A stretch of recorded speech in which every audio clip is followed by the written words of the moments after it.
Halo semuanya, selamat datang di channel YouTube Fakultas Hukum Universitas Shahid Jakarta. Bertemu lagi dengan saya. Nah, pada hari ini kita akan membahas tentang kejahatan korporasi, yang dimana kita fokuskan ke dalam pembahasan perkembangan korporasi dan konsep kejahatan korporasi. Nah, pertama-tama kita lihat dulu bagaimana perkembangan korporasi itu. Nah, korporasi di tengah masyarakat tentu dalam aspek terjangnya tidak dapat disamakan dengan individu, terutama ketika melakukan hubungan atau aktivitas hukum. Nah, sebuah korporasi itu bergerak di bidang ekonomi, di mana selalu memiliki keunggulan baik dalam hal berelasi, beraktivitas, berkreasi maupun melakukan evaluasi. Nah, sangat berbeda dengan individu yang hanya mengandalkan kemampuan yang terbatas dalam mengelola sumber daya yang terbatas pula. Nah, kehadiran korporasi inilah yang juga memacu pertumbuhan ekonomi di suatu negara untuk dapat meningkat pesat. Hal tersebut dapat dipahami ketika suatu proses produksi dikerjakan melalui korporasi akan menyerap individu dalam jumlah yang sangat banyak. Ide yang begitu variatif sehingga kemampuan pemasaran yang tinggi karena tuntutan kuantitas produksi yang juga semakin tinggi. Nah, itu adalah kehadiran korporasi yang memicu pertumbuhan ekonomi. Kemudian kalau dilihat dari kondisi persaingan usaha yang menuntut korporasi untuk melakukan tiga pertimbangan. Yang pertama itu berlomba mencari sebuah cara efektif dalam memproduksi. Kedua, menghasilkan produk yang berkualitas, dan yang paling penting menarik bagi masyarakat. Dan inilah dasar pertimbangan korporasi untuk menjalankan bisnisnya. Tetapi dalam prakteknya pelaku bisnis malah menganggap tiga hal ini dijadikan sebagai pilihan yang bisa dipertimbangkan berdasarkan pertimbangan diri dalam mendapatkan keuntungan. Nah, pertimbangan proses produksi yang hanya mengutamakan peroleh keuntungan semata inilah yang menjadi sebuah paradigma yang secara perlahan memimpin pelaku usaha untuk menjadi pelaku kejahatan, karena semua pilihan akan dititik beratkan pada seberapa besar keuntungan yang diperoleh. Nah, kemudian berangkat dari pemahaman fokus dari peroleh keuntungan inilah yang sebenarnya yang dapat ditelusuri sejarah perkembangan korporasi. Nah, catatan berdirinya korporasi itu dilatar belakangi oleh revolusi industri yang memacu pelaku industri untuk memperoleh keuntungan dengan memproduksi barang dan jumlah yang besar. Nah, sejarah diakui korporasi Indonesia itu dalam konteks hukum pidana itu sendiri dapat dilihat dari peraturan-peraturan yang mengakui korporasi sebagai pelaku peraturan perundang, di mana peraturan tersebut dapat kita lihat di sini. Ada peraturan-peraturan perundang-undangan yang mengatur tentang korporasi, baik itu tentang tindak pidana ekonomi, narkotika, tentang pasar modal, perbankan, monopoli, rahasia dagang, dan undang-undang lainnya.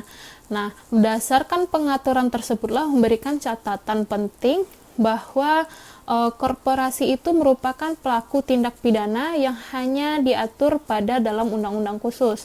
Nah, itu mengatakan bahwa korporasi masuk ke dalam tindak pidana. Nah, korporasi dalam hukum pidana yang semula itu memang tidak dikenal dalam tindak pidana. Hal tersebut berkaitan dengan prinsip yang diterapkan dalam KUHP, di mana prinsip ini mengemukakan bahwa kesalahan yang diakui oleh KUHP itu adalah kesalahan yang dilakukan oleh manusia. Oleh karena itu, subjek hukum yang diakui itu adalah semata-mata adalah manusia alamiah, bukan badan hukum. Nah, pemaham tersebutlah yang mengalami perkembangan yang signifikan dengan pengaturan korporasi dari segi definisi maupun ruang lingkup dimiliki. Nah, itu adalah perkembangan korporasi jika dikaitkan dengan kejahatan dalam korporasi. Nah, selanjutnya kita masuk ke variabel pendukung kejahatan dalam korporasi. Nah, dalam variabel pendukung kejahatan dalam korporasi ini, kejahatan korporasi itu memiliki latar belakang atau motivasi dilakukannya perbuatan yang melawan hukum.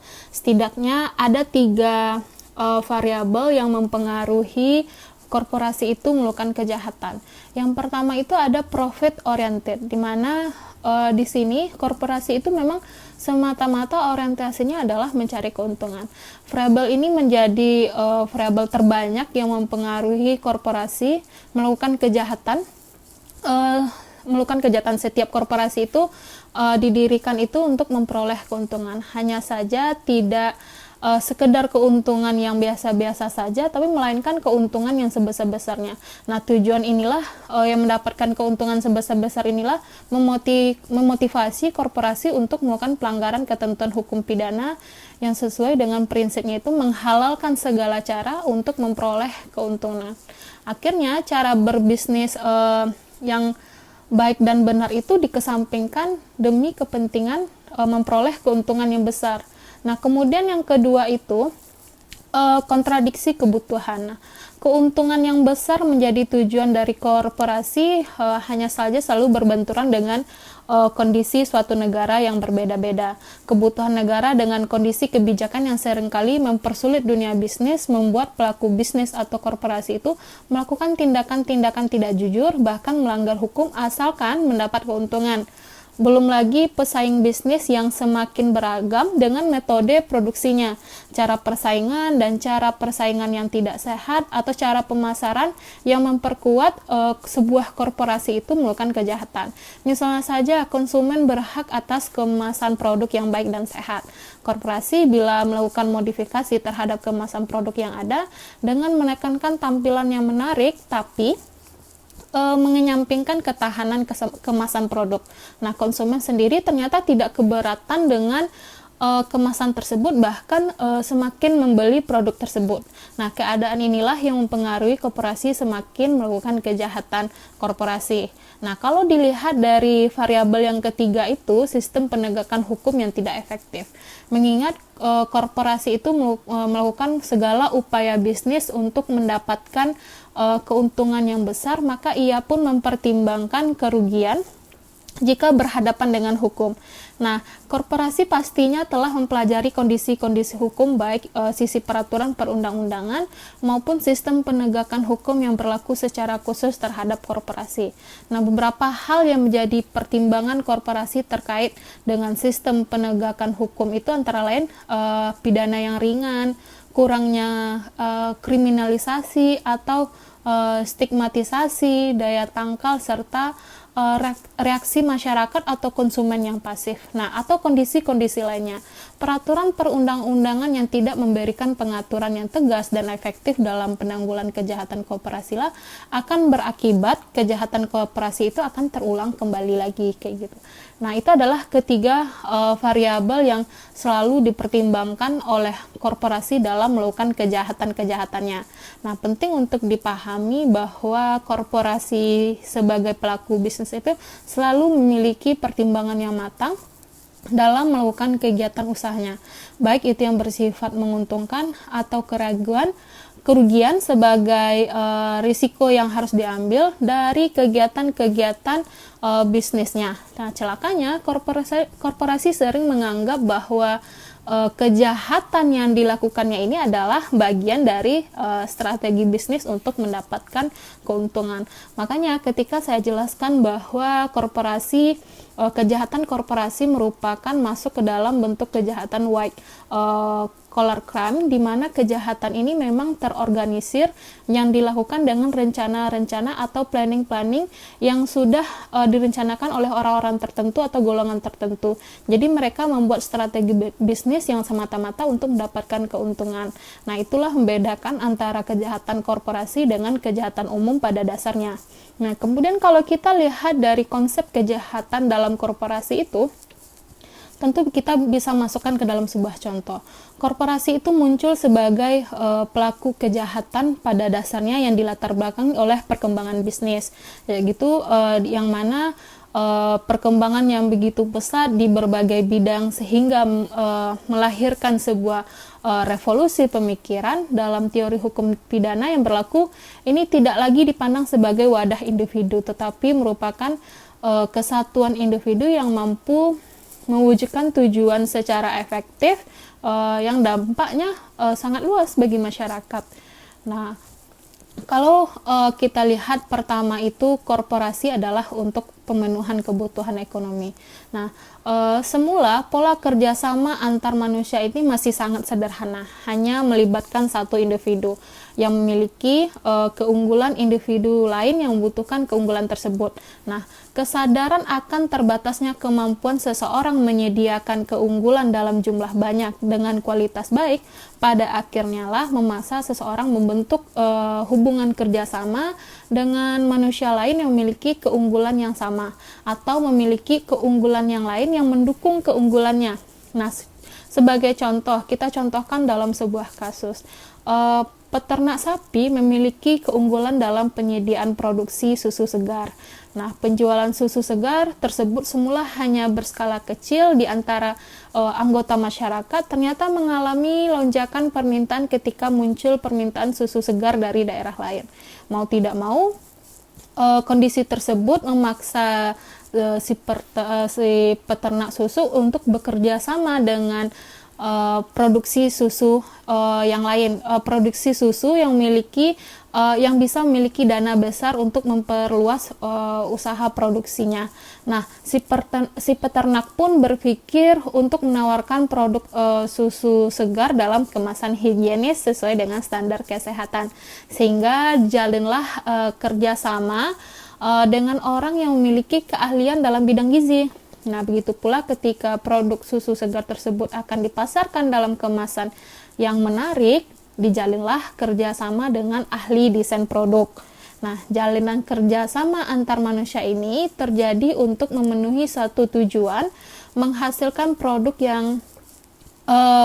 susu segar yang dapat dijangkau masyarakat luas dengan kualitas dan kuantitas yang memadai. Inilah yang menjadi pemahaman dasar terciptanya sebuah korporasi. Nah, terbentuknya korporasi itu sendiri memang memiliki dua tujuan utama. Yang pertama, tujuan praktis, yaitu memudahkan penyediaan produk baik dari sisi kualitas dan kuantitas. Dan yang kedua itu adalah tujuan ekonomis. Nah, yaitu mendapatkan keuntungan dalam jumlah besar dan waktu yang singkat. Itu adalah tujuan dari korporasi. Nah, kedua tujuan ini dipegang oleh setiap anggota korporasi yang terbagi dalam bagian yang berbeda demi kemajuan korporasinya.